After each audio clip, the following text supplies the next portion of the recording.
তনু ডেস্কের উপরে থাকা কলমদানির মধ্যে থেকে ফল কাটার ছুরিটা নিয়ে আকাশের গলায় চেপে ধরে আকাশকে চোখ খুলতে বলে।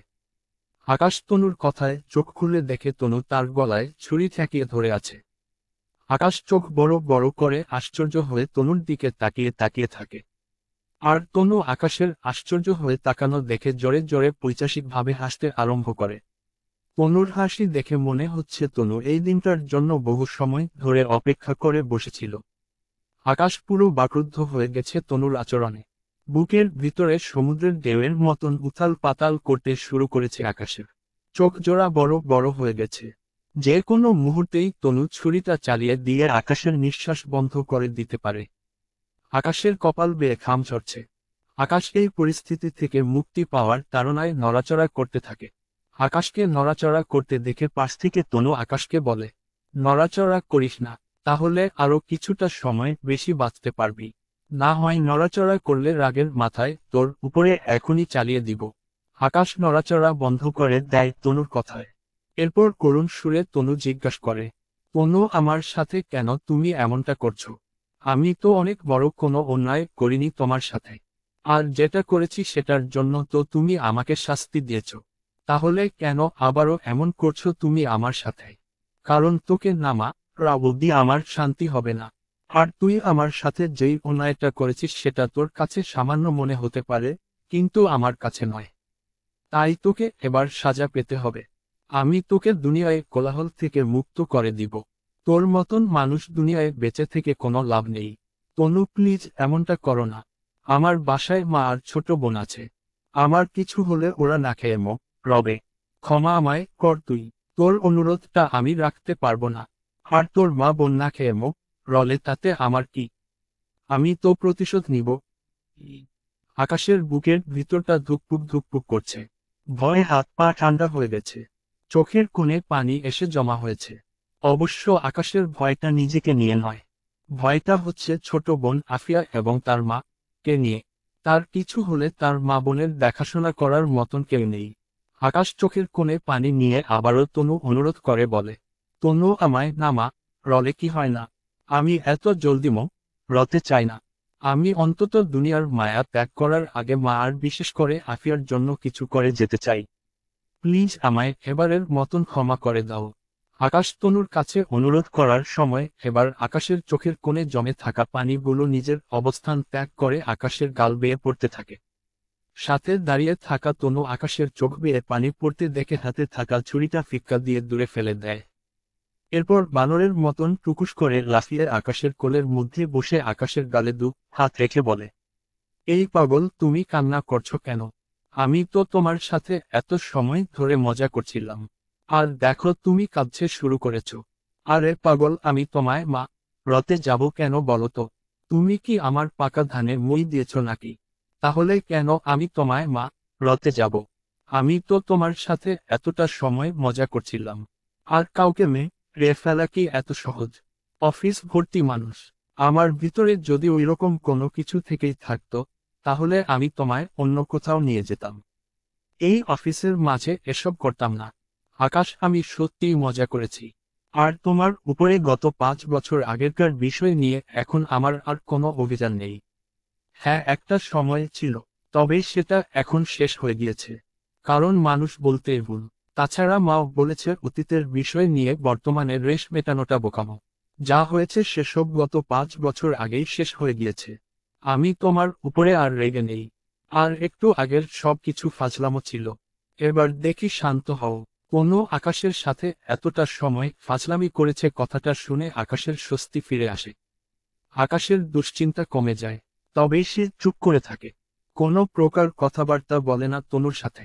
ভিতরে প্রচণ্ড অভিমান জন্মায় তনুর উপরে আকাশের। তনু আকাশকে চুপ করে থাকতে দেখে বুঝে ফেলে আকাশের ভিতরে অভিমান জন্মেছে। আকাশের অভিমান কমাতে তনু নিজেই হাত দিয়ে আকাশের চোখের পানি মুছে দেয়। কিন্তু আকাশের তাও কোনো রেসপন্স নেই। আগের ন্যায় চুপ করে আছে সে। মনে হচ্ছে যেন আকাশের শরীরে মরিচা ধরেছে। একদম শান্তশিষ্ট হয়ে আছে আকাশ। পুতুল যেমন চুপ করে থাকে, আকাশও ঠিক একই পাবে পুতুলের বৈশিষ্ট্যকে বহন করে চুপ করে আছে। আকাশের এমন চুপসে থাকার কারণ ফাজলামোর একটা লিমিটেশন থাকা উচিত। ফাজলামো বা দুষ্টামি মানুষ মুখের মার্জিত ভাষায় করে, না হয় অন্য ভাবে করলে সেটার লাজলেহাজ থাকতে হয়। কিন্তু তনু যেটা করেছে সেটা ফাজলামো বা দুষ্টামির কাতারে পড়ে না। এই রকম দুষ্টামির কারণে মানুষ ভয় পেয়ে এমনিতে স্ট্রোক করে রাত যেতে পারে। আর এজন্যই তনুর উপরে প্রচণ্ড অভিমানটা জন্মেছে আকাশের। অপরদিকে তনু নিজের হাত দিয়ে আকাশের চোখের পানি মুছে দেওয়ার পরেও যখন দেখে আকাশের অভিমান কমেনি, তাই সে আর কোনো কিছু না ভেবে আকাশের শার্ট খামচে ধরে উন্মাদের মতন শুরুতে আকাশের গলায় কয়েকটা চুমু বসায়। এরপর কিছুক্ষণ যেতেই আকাশের গলা ছেড়ে আকাশের ঠোঁটটাকে রপ্ত করে নেয়। তনুর মাত্রা ছাড়া পাগলামি দেখে আকাশ জোরপূর্বক তনুকে নিজের থেকে ছাড়িয়ে নিয়ে বলে, তনু এটা কিন্তু ঠিক হচ্ছে না। কি ঠিক হচ্ছে না? এই যে তুমি আমার শরীরে স্পর্শ করছো, তাহলে কাকে শরীরে স্পর্শ করব? অন্য কোনো পরপুরুষকে? না মানে আসলে তা নয়। আরে আজব, তা নয় তো কি? আমি আমার স্বামীর সাথে রোমান্স করছি, এতে বেঠিকের কি আছে? আমি তো অন্য কোনো পরপুরুষের সাথে রমতামাশা করছি না। যা করছি নিজের স্বামী বা হাজবেন্ডের সাথেই করছি। তাহলে কি ঠিক হচ্ছে না শুনি? আকাশ চুপ হয়ে যায়। কারণ তনুর কথা যুক্তিসঙ্গত। তনুর অধিকার আছে আকাশের সাথে ঘনিষ্ঠ হওয়ার। অবশ্য আকাশেরও রয়েছে। তবে বেচারার পরিস্থিতি খারাপ দেখে হয়তো সে তনুর কাছাকাছি যাওয়ার সাহস করেনি কখনো। এখানে অনেকেই মনে করবে পুরুষ নির্যাতন হচ্ছে, আর আকাশ হয়তো ভীতু প্রকৃতির ছেলে। আসলে বিষয়টা কিন্তু এমন না। পরিস্থিতি বুঝে সব করতে হয়। আকাশ নিজেকে সংযত করে রেখেছে ভদ্রতার খাতিরে। না হয়তো সে চাইলেও জোর খাটাতে পারে তনুর উপরে। তবে ভদ্রতার পাশাপাশি আকাশের চাকরি হারানোর একটা ভয় আছে। তাই আকাশ নিজেকে সামলে রাখে সর্বদা। আকাশ তনুর যুক্তির কাছে হেরে গিয়ে চুপ হয়ে যায়। অন্যদিকে তনু আকাশকে চুপ করে থাকতে দেখে বলে, দেখো আমি যা করছি সেসব আমার অধিকার থেকে করছি। অযথা আমাকে বাধা দিতে আসবা না একদম। তনু আবারও আকাশের প্রতি নিজের অধিকার খাটায়। এবার আকাশের ভিতরেও একটা অ্যাট্রাকশন বা আকর্ষণ তৈরি হয় ঠিক কারেন্টের মতন। যেমন বৈদ্যুতিক তারের মাইনাস এবং প্লাস দুটো যখন একসঙ্গে মেলানো হয়, তখন তাদের মধ্যে একটা প্রতিক্রিয়া তৈরি হয়। এখানেও ঠিক তাই হয়েছে। তনুর কারণে আকাশের ভিতরেও এক রকমের একটা প্রতিক্রিয়া তৈরি হয়েছে। আকাশ নিজেও এবার তনুকে হাত দিয়ে জড়িয়ে ধরে। জনের ভিতরে ভালোবাসার এক নতুন সিক্ততা জন্ম নিয়েছে। দুজনের মতামতে এই প্রথম স্পর্শ। সারা শরীরে যেন প্রজাপতির ৭ রং ছড়িয়েছে। তনু মৌমাছির ন্যায় বারংবার আকাশের ঠোঁটে হুল ফুটাচ্ছে। তনুর স্পর্শে আকাশের নিজেকে কেমন বেসামাল লাগছে। অবশ্য আকাশ নিজের নিয়ন্ত্রণে আছে বা কোথায়? একজন পুরুষের সবচেয়ে বড় দুর্বলতা তার প্রেয়সী। আর সে প্রেয়সীকে যদি এত কাছ থেকে ছুঁয়ে দেখা যায় তবে কি নিজেকে নিয়ন্ত্রণে রাখা সম্ভব? আকাশ ও তনুর আচরণে সাড়া দেয়। সামান্য কিছু সময়ে জন এত গভীরভাবে মিশে গেছে যে তাদের দেখে মনে হচ্ছে যেন এই দুটো মানুষ বহু জন্মের পরিচিত। তাদের সংসার জীবনের এক যুগ পূর্ণ হয়েছে। বেশ কিছু সময় আকাশ আর তনু ব্যক্তিগত সময়ে কাটায়। কিছুক্ষণ পর তনু নিজেই আকাশকে ছেড়ে দেয়। আর বলে, হয়েছে, এবার গিয়ে কাজ মন দাও। সারাদিন জন মিলে এভাবে রোমান্স করে সময় কাটালে অফিসের 12টা বাজবে। যাও গিয়ে কাজ করো। আর না হয় যা ইচ্ছে হয় করো। তবে আমাকে এখন কাজ করতে হবে। এই আজব, আমি তোমাকে বলেছি নাকি রোমান্স করতে? শুরু এবং শেষ সবটাই তো তোমার ইচ্ছেতে হলো। তাহলে এখন আমায় কেন দোষ দিচ্ছ? এই যে মহাশয় আপানকে কোনো দোষ দেয়নি। আমি শুধু বলেছি কাজের 12টা বাজবে সারাদিন জনে এসবে মেতে থাকলে। ঠিক আছে, আমি চলে যাচ্ছি। যাও। যেতে তো দাও। আজব, আমি আবার তোমায় কোথায় আটকালাম? কোল থেকে না নামলে যাব কি করে শুনি? ও আচ্ছা, ভুলে গিয়েছিলাম। তনু আকাশের কোল থেকে নেমে যায়। আর আকাশ ও তনুর চেয়ার ছেড়ে উঠে দাঁড়ায় চলে যাওয়ার জন্য। এমন সময় তনু আকাশকে বলে, যাও এবার। আর শুনো, দুপুর হলে কেবিনে চলে এসো।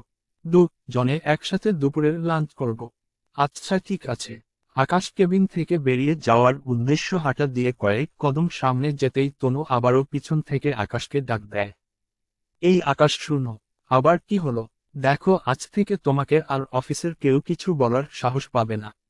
আর তোমার যা ইচ্ছে হয় তুমি করতে পারবে। তবে গুরুত্বপূর্ণ একটা কথা, অফিসে অসংখ্য মেয়ে কর্মচারী আছে। তাদের দিকে তুমি ভুলেও তাকাবা না। এমনকি তারা তাকালেও তুমি তাকাবা না। এখন কিন্তু তোমার সাথে অনেকেই ভাব জমানোর চেষ্টা করবে, কারণ ইতিমধ্যে সবাই জেনে গেছে তুমি আমার খুব কাছের লোক। তাই সবার থেকে সাবধানে থাকবা, বিশেষ করে মেয়েদের থেকে। না হয় কিন্তু তোমার অবস্থা 12টা বাজিয়ে দিব বলে দিলাম। আচ্ছা ঠিক আছে, সাবধানে থাকবো। এবার গেলাম। আকাশ কেবিন থেকে বেরিয়ে নিজের ডেস্কে চলে যায়। তনুও নিজের কেবিনে বসে কাজ করতে আরম্ভ করে। জনের মধ্যে সম্পর্ক দৃঢ় হয়ে গেছে। এভাবে সপ্তাহ খানিক কাটে। কেটে যাওয়া এই এক সপ্তাহে জনের সম্পর্ক আগের চেয়েও আরো অনেক গুণ মজবুত হয়েছে। জনে দুপুর টাইমে একসাথে লাঞ্চ করে। কোনো আকাশকে অফিস ছুটি হলে বাড়ি অবধি পৌঁছে দেয়। এমনকি তারা জনে একসঙ্গে একদিন ঘুরতেও বেরিয়েছিল। সপ্তাহ খানিক পর সোহান একদিন হুট করে তনুর অফিসে আসে। আকাশ নিজের ডেস্কে বসেছিল, কিন্তু সে সোহানকে দেখতে পেয়ে নিজের ডেস্ক ছেড়ে উঠে সোহানের কাছে যায়। এরপর হেসে হেসে সোহানকে বলে, সোহান ভাই আপনি কিন্তু কাজটা ঠিক করেননি। কি ঠিক করিনি? এই যে তনু আর আপনি মিলে প্রেমের নাটক সাজিয়ে আমাকে বোকা বানাতে চেয়েছেন। আমি কিন্তু জেনে গেছি যে আপনি আর তনু মিলে আমাকে প্ল্যান করে বোকা বানাতে চেয়েছিলেন। আকাশ সাহেব আপনার মাথায় কোনো সমস্যা আছে কি? না, কোনো সমস্যা নাই। আর সমস্যা কেন থাকবে? তাহলে কি সব উল্টো পাল্টা বলছেন? আমি আর তনু মিলে আপনাকে বোকা বানাবো এমন কোনো প্ল্যান এই তো আমরা করিনি। তাহলে আপনি এইসব আজগুবি প্ল্যান সম্পর্কে জানলেন কোথা থেকে শুনি? সোভানের কথা শুনে আকাশের মাথার টনক নড়ে ওঠে। কারণ তনু বলেছে সব কিছু নাটক ছিল। কিন্তু এখন সোহান বলছে এমন কোনো প্ল্যান এই তারা করেনি। তনুর সাথে শোভানের কথার কোনো মিলই নেই। তার মানে তনু তাকে যা বলেছে সব কিছুই মিথ্যা। তনুর সাথে হয়তো সত্যিই শোভানের কোনো সম্পর্ক ছিল বা এখনো আছে। এবং সেই সঙ্গে তনু তাকে প্রতিনিয়ত ঠকাচ্ছে।